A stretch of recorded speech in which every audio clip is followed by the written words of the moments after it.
공부를 하면서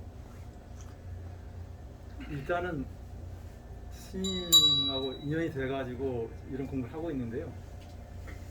이 공부를 꾸준하게 하려면은 일단은 우리가 이제까지 해왔던 그 우리 한국적인 중국적인 그 공부를 일단 끊어야 할 것 같아요. 끊을 필요도 없어요. 생각 안 하는 것밖에 없는데. 그러니까 일단 뭘 끊어? 끊다 안 끊다 떠나서 어쨌든 그런 의미보다도 방법이 달라. 노선이. 적어서 일단은 그 어떤 스님의 어떤 그 유튜브라든가 근데 유튜브만 듣다 보면은 이제 지나가는 부분이다 보니까 그 핵심을 좀그 잡아내기 좀 어려운 부분이 있긴 있어요. 그런 걸 다 배워. 그러다 보면 이제 그 스님 강의하고 이제 전자님 강의 듣고 그러면서 다른 또 그 인도 스님들 그 좋은 그 책들 있지 않습니까? 그 부분을 계속 반복하다 보면은 그 반복하는 과정에서 스님의 그 말씀의 핵심 그 부분이 있는 것 같아요. 근데 지금 가끔 유튜브를 보다 보면은 자꾸 우리 그 중국이나 한국 쪽 그 사고로 보다 보면은 그 사고를 보면은 모를 때는 거기에 답이 있는 것 같은데 알아가는 과정에서는 거기에 또 올바른 답이랄까? 그 어떤 우리 인도 티베트 쪽에서 원하는 그런 방향하고는 조금 더 안 맞아가는 그런 게 있는 것 같은데 저는 그래서 일단 저도 많은 그 뭐 남해근 선생님 통해 많은 책을 많이 봤는데 그 보다 보니까 이제는 제가 교정하느라 못 보겠더라고요. 예. 결국은 참나 이론이. 예, 예. 그 모를 때는 그게 정말 좋았었는데 알아가는 과정에서는 이거구나 하면서 그 알아가는 과정에서는 어떻든 그 중국 한국 쪽 책은 가급적이면 안 보고 그 유튜브하고 봐도 돼요. 봐도 틀린 걸 자기 다 알잖아. 근데 그 개념을 정확하게 작업할 때까지는 딱 올스톱하고 거기에다 어떤 오를 하는 게 좋지 않나 그런 생각 들어요. 그렇죠. 지금까지는 예. 많이 해왔잖아요. 우리가 공부 뭐 안 한 사람도 있겠지만 한 사람들은 막 5년, 10년, 20년씩 막 하잖아요. 예. 그렇기 때문에 그것을 안 해도요. 그건 10년이 지나도 안 잊혀져요. 20년 지나도 안 잊혀져요. 지금도 다 화나잖아요. 그거에 대해서. 그것은요. 한 번만 딱 해놓으면은 죽을 때까지 안 잊어버려. 그 방법은. 근데 이 방법은 안 해보면 한 거죠. 예. 그러니까 그 비교를 잘해서 나는 어느 방법이 옳다라고 말하기보다는 지금까지 소개되지 않은 오리지널 비전이라고 주장되는 이런 견해가 있다 이거예요. 예. 근데 이게 쉽지는 않아. 그러나 쉽지 않지만 처음부터 오계를 지키고 분노하지 않고 오체투지도 하고 절도 하고 남에게 오계를 지키는 거죠. 남에게 그 해괴되는 짓을 하지 않고 그리고 천천히 하다 보면 말리길도 한 걸음이라고. 말리길이 한 걸음을 떠나서 말리길이 없잖아요. 지금 한 걸음 두 걸음이 무슨 말리를 가겠느냐 하지만 한 걸음 두 걸음이 없으면 말리를 못 가는 거예요. 멀고 먼 것도 좋지만 지금 내가 할 수 있는 것을 꾸준히 조금씩 피곤하면 쉬고 놀면서 나쁜 짓 하지 않고 그러면서 하다 보면 반드시 길이 있다고 생각합니다. 좋은 도반이 있어야죠. 그래서 내가 나중에 절을 치면 그런 사람들끼리 와가지고 자기들끼리 서로 도움이 많이 되겠죠. 그게 어느 데이고 어느 장소인지는 아직 확실하지 않지만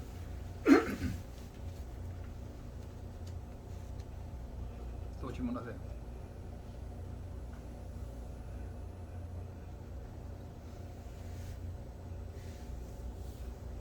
여기 오신 분들 질문이 왜 이렇게 없어? 스님 질문 있습니다. 한 분 더 질문하겠습니다. 전 네. 전교사님. 부처님께서 세 번을 걸쳐서 질문을 하셨는데 그게 세 번에 걸쳐서 법문했다는 게 그게 있잖아요.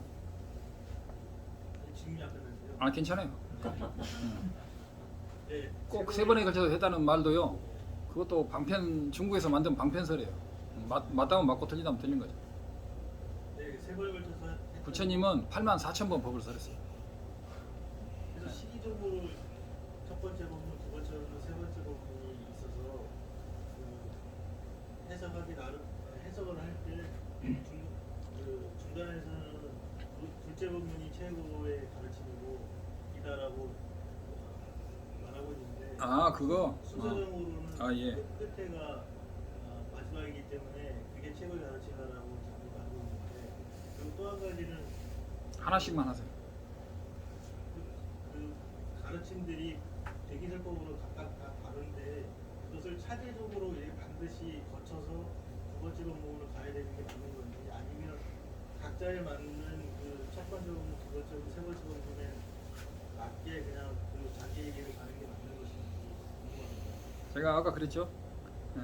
거친 무아를 깨닫지 못한 상태에서 바로 그 고급 무아, 오리지널 무아까지 가는 사람이 있긴 있는데 그런 사람은 극히 드물다. 그리고 무아라는 것 자체가 독립적인 내가 없는 거잖아요. 그래서 일반인들이 독립적인 내가 없는 것을 아는 게 그게 남방과 설리치의부 초전 법륜이에요. 근데 그 당시에는 상극이기 때문에 사실은 독립적인 내가 없는 걸 가르쳐줘도 사리불 존자나 이런 10대 제자나 500대 1250아라니 전부 다 그 귀륜논증법에 그걸 깨쳤다 그래요. 근데 요새는 조금 그게 설일체의부 유시각부 자립논증 귀륜논증 해가지고 경량부로 해가지고 그것을 구분해 놓으면은 주로 남방에도 설일체의부적인 그런 견해를 가지고 견성을 주장하는 데도 많고, 그러면 귀를 주장한 데가 있는지 없는지는 봐야 되는데, 그래서 사대학파를 반드시 알아야 되는 것은 일체 재불을 깨서 4대 4단계의 법을 설하고 계시다. 상근기는 밑에 걸 다 알아야 돼. 그래서 바로 그러니까는 역기를 들 때 1000kg를 드는 사람은요 900kg, 800kg, 700kg 다 들어요. 그러나 500kg 들은다고 해서 1000kg를 드는 건 아니에요. 마지막 단계를 아는 사람은 밑에를 자동으로 다 알아야 돼. 밑에를 모르고 바로 아는 사람은 이미 다 마스터한 사람이에요. 전생부터. 그런 거죠. 그 다음에 마지막에는 모든 걸 다 회통해야 되기 때문에 초전법륜과 중전법륜을 합쳐가지고 다시 유식과 이렇게 비슷하게 해서 양쪽을 회통했다. 그런 법문이 있는데 아무튼 핵심 법문은 두 번째에 있다. 그리고 세 번째는 밀교를 가기 위한 어떤 연결점이다. 그런 말도 있어요. 그러니까 핵심은 뭐냐? 반야부다. 반야부는 완벽한 부자성이다 이거죠. 근데 유시각적으로 반야부를 해석하는 방법과 자립논증으로 해석하는 방법과 귀륜논증으로 해석하는 방법이 또 달라요. 그래서 반야신경도 다 달라, 해석하기 따라. 그리고 돈법의 가장 핵심적인 경전이 반야신경이잖아요. 돈법, 전법이 있죠. 근데 돈법에 뭐라고 남아있어? 아제, 아제, 바라, 승아제, 모지사바. 티벳 말로 가테, 바라, 상, 보디스바. 벌써 5도가 나오잖아요. 자량도, 자량도, 가행도, 견도, 수도, 무학도의 가테, 바라, 상, 보디스바가 동교의 핵심 경전인 반야신경에도 5도가 나오잖아요. 자량도, 가행도, 견도, 수도, 무학도. 근데 동교라는 것이 모든 차제를 초월한다고 그런 말은 있지만 뜻은 그렇지 않아요. 가는 사람이 있긴 있죠. 그러나 그건 전생에 많은 수행을 했다든지 하는 것이 처음부터 바로 동교에 가는 사람, 처음부터 바로 성자의 비량을 통하지 않고 견도에 가는 사람은 없다고 보시면 돼요. 또 질문하세요.